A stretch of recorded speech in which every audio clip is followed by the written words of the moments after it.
Buongiorno e benvenuti a questa edizione di TG Sicilia, i titoli del nostro telegiornale. Paternò il giorno dopo, c'è smarrimento tra gli abitanti e le istituzioni locali del comune catanese sciolto per le infiltrazioni mafiose. In arrivo i commissari, il sindaco tra gli indagati dell'operazione Atena, dopo la quale è stata disposta l'ispezione. Il servizio di elisoccorso in Sicilia da 12 anni in mano alla stessa azienda. L'autorità per l'anticorruzione boccia le gare della regione rilevando gravi profili di illegittimità. La società italo-belga non ci sta. A poche ore dall'invito della Commissione regionale antimafia affinché revochi le concessioni sulla spiaggia di Mondello alla immobiliare italo-belga, la società replica a muso duro alle accuse di infiltrazioni mafiose. Bufera giudiziaria sulla Liberty Lines, sequestri per oltre 100 milioni di euro, inchiesta della Procura di Trapani, 48 gli indagati, tra questi anche i parenti degli armatori Morace. Rapina con spaccata in Viale Libertà a Palermo, svaligiato il negozio Gucci, rubate borse e accessori per 40.000 euro. Cateno De Luca lancia anche a Catania il suo programma di liberazione della Sicilia e adesso si presenta come alternativa politica per la regione travolta da inchieste e scandali. Calcio in Serie B, il Palermo alla ricerca dei gol di Poyampalo, il bomber a secco da 5 giornate, domani i rosanero impegnati nell'anticipo contro l'Entella. In Serie C, Catania in emergenza contro il Latina al Massimino.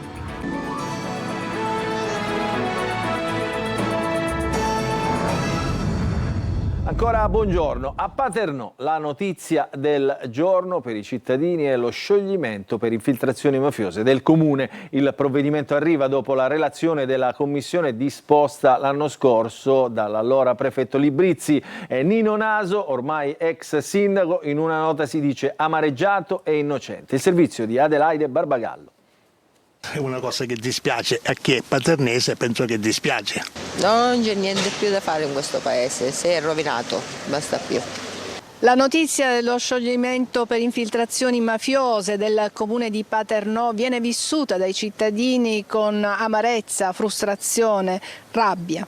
Lo scioglimento è stato disposto dopo la relazione commissione di accesso antimafia nominata dall'allora prefetto di Catania Maria Carmela Librizzi, scattato in seguito all'operazione antimafia Atena dello scorso anno che ha coinvolto il sindaco Nino Naso, l'ex assessore Turicomis e l'amministratore Pietro Cirino, indagati e oggi imputati per il reato di voto di scambio politico mafioso per le comunali del 2022, assieme agli esponenti della criminalità organizzata Vincenzo Morabito, presunto reggente, uomo legato ai Laudani di Catania, e al presunto affiliato Natale Benvenga. Ma io ovviamente mi vergogno per loro, non mi vergogno in quanto cittadino, però se io fossi nei loro panni mi vergognerei veramente tanto. Ma dico, perché non se ne andava prima sto cristiano che capisce abbandonare un paese intero? Nino Naso, che si è allontanato per alcuni giorni da Paternò, affida una nota il suo commento, parla di momento doloroso e di amarezza, sostiene di non aver avuto e non avere legami con la mafia o ambienti malavitosi. La gestione del comune, per la durata di 18 mesi, rinnovabili per altri 6, viene affidata adesso a una commissione straordinaria. Paternò è il quinto comune della provincia etnea ad essere sciolto per infiltrazioni mafiose negli ultimi 2 anni. Gli altri sono Castiglione di Sicilia, Palagonia, Randazzo, Tremestieri etneo. In Sicilia sembrano essere illegittime le gare per l'elisoccorso da 12 anni in mano a un unico operatore. L'ANAC, che è l'autorità nazionale per l'anticorruzione, boccia la regione e contesta 5 proroghe e 2 bandi del 2025. Il servizio di Emanuela Corsi. E un'altra tegola sulla regione siciliana. L'autorità nazionale anticorruzione boccia l'amministrazione regionale per carenza di professionalità e competenze e contesta la violazione del codice degli appalti e consulenze illegittime. La questione riguarda l'affidamento dell'elisoccorso che da 12 anni in Sicilia è in mano ad un unico operatore. Il servizio del valore di 1,8 milioni di euro al mese era stato aggiudicato nel 2013 alla Iner Aviation, poi diventata Babcock e oggi Avincis Aviation Italia. Dal 2021, scaduto il contratto, la Regione ha continuato a prorogare l'affidamento anno dopo anno. Come scrive il quotidiano Repubblica Palermo, quest'anno la stazione appaltante, cioè il Dipartimento Pianificazione Strategica dell'Assessorato alla Salute retto da Salvatore Iacolino, ha avviato 2 bandi. Uno che riguarda Caltanissetta e Catania riceve un'offerta, l'altro per il servizio Palermo-Lampedusa e Messina-Pantelleria, suddiviso in 3 lotti di 109 milioni di euro per 30 mesi, invece non registra alcuna partecipazione. In attesa di un nuovo bando, la Regione avvia una gara ponte da 33 milioni di euro per la durata di 8 mesi, invitando a partecipare soltanto la Avincis Aviation Italia. Il 21 luglio scorso l'ANAC chiede alla Regione la documentazione degli ultimi 12 anni. Nello stesso giorno il responsabile unico del procedimento, Emanuele Di Paola, sospende le procedure aperte ma va avanti con la proroga per Avincis. Ora ANAC rileva gravi profili di illegittimità e suggerisce un'eventuale aggregazione della committenza con altre regioni attraverso l'adesione a convenzioni attive. La Regione ha 2 mesi di tempo per mettersi in regola. E restiamo a Palermo perché a poche ore dall'invito della Commissione regionale antimafia al presidente Schifani affinché revochi la concessione della spiaggia di Mondello alla immobiliare italo-belga, la società replica a muso duro alle accuse di infiltrazioni mafiose. Servizio di Mallio Viola. Passare al setaccio tutti i subappalti e le assegnazioni di lavori a terzi da parte dei concessionari demaniali, ma in generale da parte di chi ha a che fare con la Regione. È l'idea che serpeggia in amministrazione regionale con il presidente Schifani, che ha dato mandato ai suoi uffici di avviare una verifica puntuale, in realtà in parte già avviata dall'assessore Savarino. Non sarà una cosa né facile né breve, ma è l'unica da fare per garantire trasparenza. Intanto, a poche ore dall'invito della Commissione regionale antimafia alla Regione perché revochi la concessione della spiaggia di Mondello alla immobiliare italo-belga, la società replica a muso duro. Gli affidamenti alla GM, che sono nell'occhio del ciclone, erano stati comunicati, dice la italo-belga. Si tratta di affidamenti di opere e non di trasferimento di concessione. La tipologia di affidamento non è fra quelle per le quali è necessaria la certificazione antimafia. Per legge, la stessa GM era in possesso comunque di tali certificazioni, visto che la prefettura ha emesso procedura di interdittiva solo qualche giorno fa. Da Roma a Palermo però è un continuo assalto alla diligenza. Dalla Vardera a Calenda si plaude alla Commissione antimafia, anche se la relazione non è ancora stata depositata. Quando arriverà, Schifani promette di analizzarla con attenzione e comunque di trasmetterla all'ufficio legislativo e legale, l'unico che può dare indicazioni su eventuali provvedimenti amministrativi. E sono 9 gli indagati raggiunti da misura cautelare nell'ambito della maxi inchiesta che vede coinvolta la compagnia di navigazione trapanese Liberty Lines.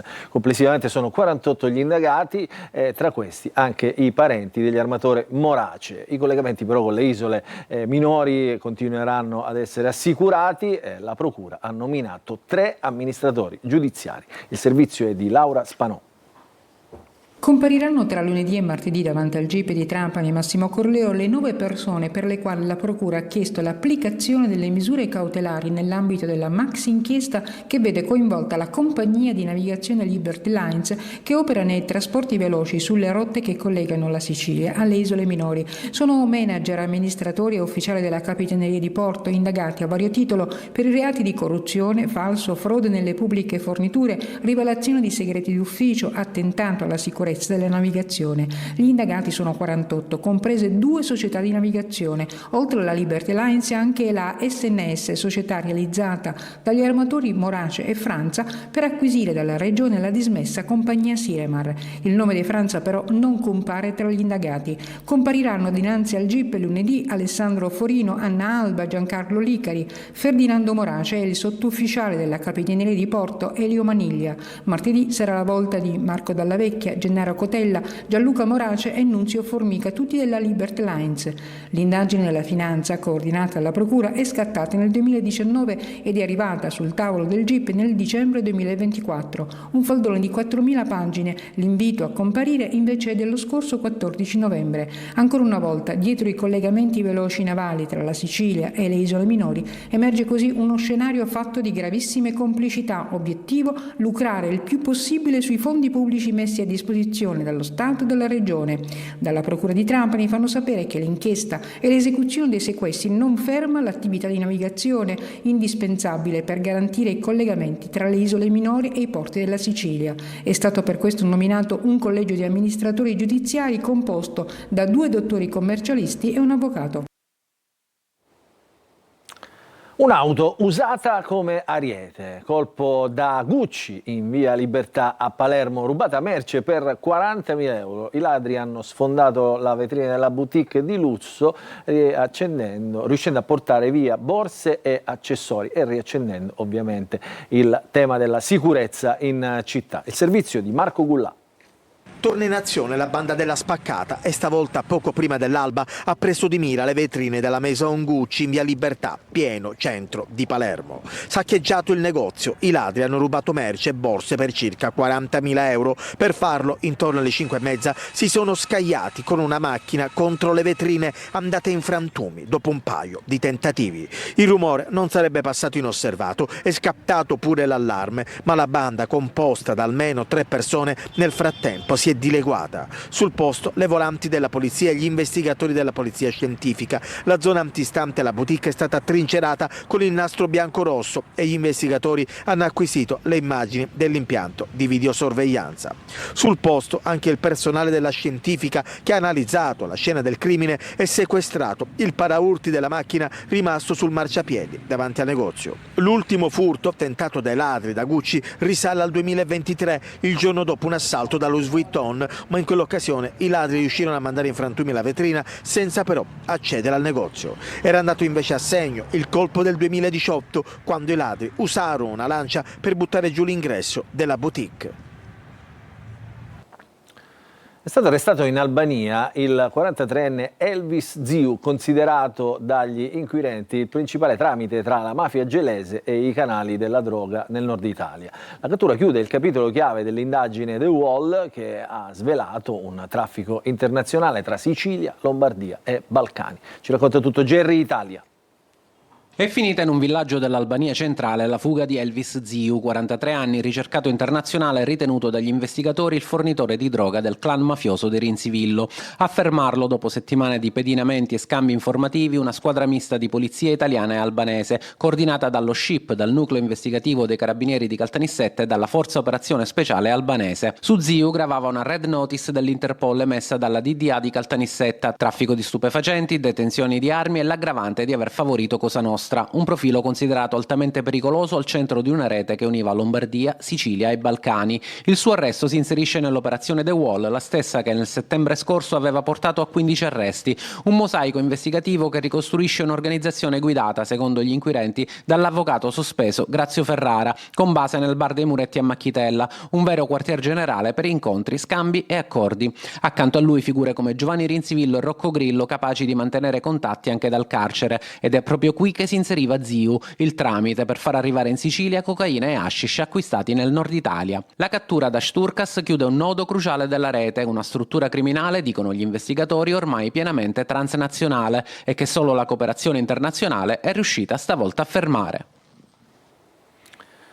A Catania la polizia ha arrestato un 41enne per rapina aggravata. Adesso vi mostriamo le immagini di questa rapina ai danni di una turista spagnola avvenuta all'interno di un B&B nel quale la turista era ospite. Le immagini di videosorveglianza incastrano l'uomo, che si vede appunto nelle riprese con il volto travisato da un cappellino, che dopo essersi introdotto nella struttura ricettiva aggredisce la donna, riuscendo con violenza a strapparle 2 collanine e un orologio in oro, per poi fuggire con lo stesso ciclomotore con cui poco prima era arrivato. Le tempestive indagini svolte su direttive della Procura di Catania hanno permesso di individuare il presunto autore della rapina, che è stato condotto in carcere.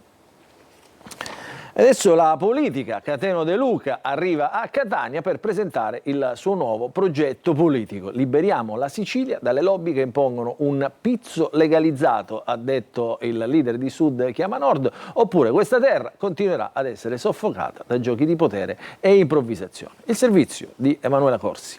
Il governo di liberazione ha una finalità molto semplice: liberare la Sicilia dal pizzo legalizzato. Un governo di liberazione per affrancare la Sicilia dal malaffare e dalle lobby che la tengono in ostaggio. È il progetto politico guidato dal leader di Sud Chiama Nord, Cateno De Luca, che pensa ad un'alternativa per l'isola travolta da inchieste e scandali.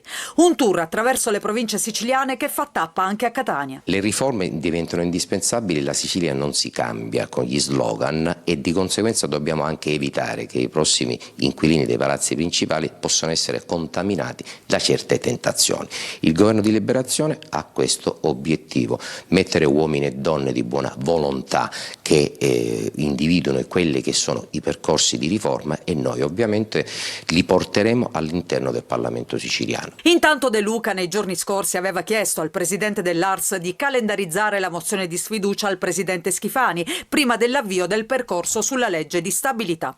Sud Chiama Nord, pronto a votare contro il governatore, parla però di mera propaganda, sapendo che l'opposizione non ha i numeri per fare cadere il governo. Ho proposto, ha detto De Luca, la strada più seria e più coraggiosa, di metterci tutti, evitando di fare gli indignati a 15.000 euro lordi al mese.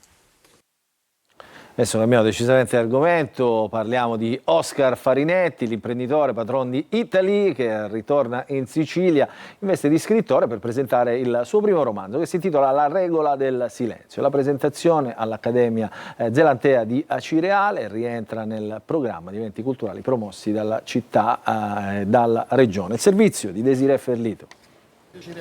Oscar Farinetti ha scelto Acireale per presentare il suo primo romanzo, La regola del silenzio. Imprenditore di grande talento, autore di numerosi libri e saggi, Farinetti approda alla narrativa e confessa ai suoi lettori accesi. Chi è presuntuoso come me o altri che pensano che scrivere la propria morale possa essere un bene anche per altri. Scrivere in un saggio è più semplice, è più diretto. Metterla dentro un romanzo è un po' più complicato. Infatti ci ho messo 5 anni a scrivere questo romanzo. Un legame particolare, quello dell'imprenditore con la Sicilia, dove torna tutte le volte che può. Sì, vengo sempre volentieri a presentare i miei libri qua in Sicilia. C'è un bel pubblico, è una delle regioni dove vendo più libri. Scandito in 3 tempi, La regola del silenzio si legge come un thriller, ma è anche una grande storia sul coraggio e la tenacia necessari per dare vita a una grande impresa. Al centro della scena un protagonista straordinario che, segnato da un trauma, sceglie di non parlare e che, guidato dalla saggezza dei grandi scrittori di ogni tempo, trasforma la nostalgia di un passato che non può tornare in una nuova energia per dare vita a un tempo tutto nuovo. Siamo contenti che abbia scelto Acireale, oltre che Palermo, per presentare il suo libro, e Acireale si conferma una meta accattivante. Lo ospitiamo in questa Accademia Zelantea, che è un posto bello, un posto anche accogliente dal punto di vista culturale.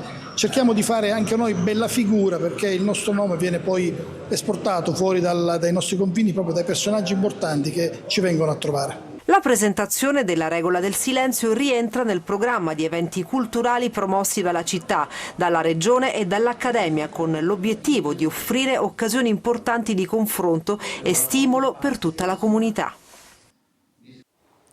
Adesso tiriamo un bel respiro e rilassiamoci alla scoperta del foliage dell'Etna, il suggestivo scenario offerto dai colori del bosco in questa stagione. Data per noi Lorena Dolci.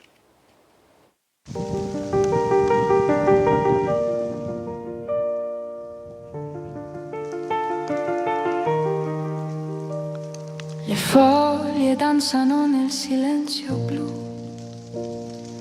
un sussurro lieve, un battito di più.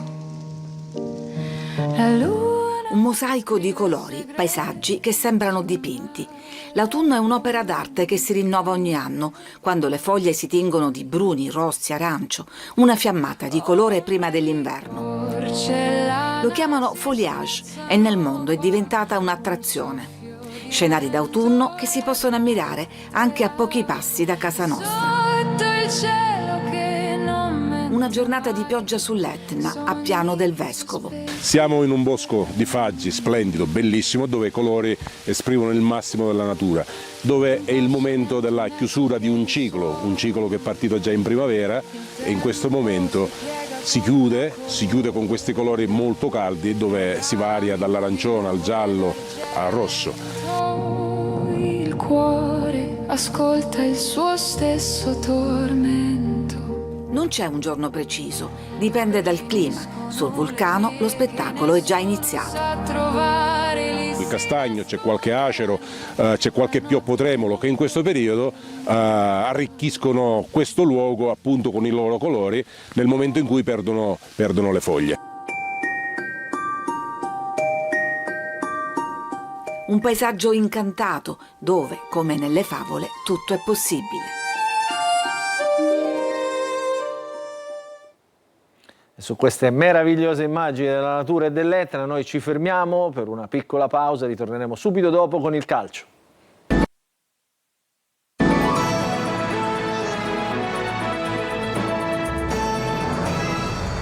Ancora ben trovati nella seconda parte del nostro telegiornale. Apriamo la pagina dello sport, del calcio e vigilia di campionato per il Palermo che dopo la sosta domani tornerà in campo a Chiavari per affrontare l'Entella. Il tecnico Pippo Inzaghi cambierà alcuni uomini e spera al ritorno in gol del bomber Poyampalo. Il servizio di Marco Gullà.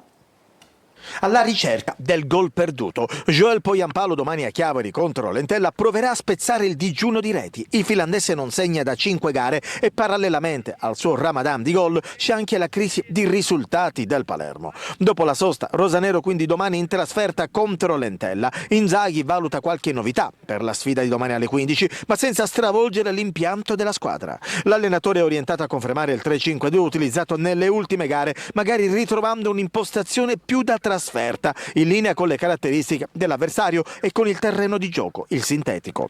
Assenze: non saranno disponibili Gyasi, Gomez e lo squalificato Ranocchia. A centrocampo Blen è il principale candidato a sostituire proprio Ranocchia. Ai suoi lati dovrebbero agire Palumbo e Segre. In attacco Brunori non ha convinto del tutto a Castellammare di Stabia e potrebbe partire dalla panchina. Chance quindi per l'Edo Aron e ovviamente Poyampalo. È la prima delle 6 gare fino alla prossima sosta di campionato, ovvero quella invernale. Il Palermo non ha più alibi. Adesso ci spostiamo in Serie C, il Catania in vista della partita di domenica prossima contro il Latina è in preda all'emergenza difesa. Out anche Pieraccini, pronta una maglia da titolare per Allegretto, sinora utilizzato con il contagocce. Per il tecnico toscano 48 ore di tempo per capire su chi potrà contare. Il servizio di Francesco Triolo. Domani in conferenza stampa Mimmo Toscano potrà avere il quadro più chiaro, ma quella che si preannuncia in vista della partita di domenica al Massimino contro il Latina per i rossazzurri è un'autentica emergenza in difesa. Il tecnico si ritrova a corto di uomini, soprattutto appunto nel reparto arretrato che è già privo di Gherardi, che deve scontare ancora 2 giornate di squalifica, deve fare i conti anche con l'infortunio di Pieraccini, fermo come accertato dagli esami strumentali per una lesione distrattiva del flessore della coscia destra. A questo aggiungiamo anche la squalifica di Quaini, che in passato è stato impiegato anche in difesa e poteva essere una soluzione, oltre all'infortunato di lungo corso Martic. Ecco quindi che l'allenatore rossazzurro ha ben poco da immaginare e dovrebbe dare fiducia ad Allegretto, sinora utilizzato con il contagocce, solo 3 presenze da subentrante per appena 32 minuti di gioco, che è l'unico difensore di ruolo rimasto a disposizione, mancino da adattare a destra nella linea 3 con Di Gennaro e Celli. Le alternative sono l'impiego da braccetto di Casasola con Lunetta sulla corsia esterna o l'abbassamento di Corbari, già destinato a rimpiazzare Quaini in mediana, con Jimenez a centrocampo. E da valutare c'è anche la condizione di Donnarumma, che potrebbe cambiare qualcosa nelle scelte. Insomma, 48 ore di tempo per pensarci, per capire soprattutto chi Toscano può avere a disposizione.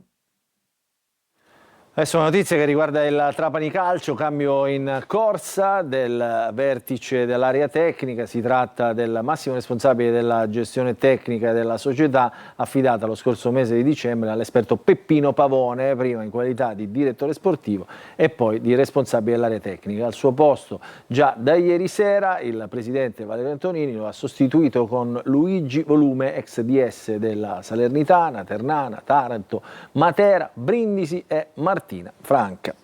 Questa è l'ultima notizia, il nostro telegiornale finisce qui, vi ringraziamo per averci seguito, vi ricordiamo che l'appuntamento con l'informazione su Antenna Sicilia è rinnovato per questa sera alle 20. Grazie e buon proseguimento di giornata a tutti.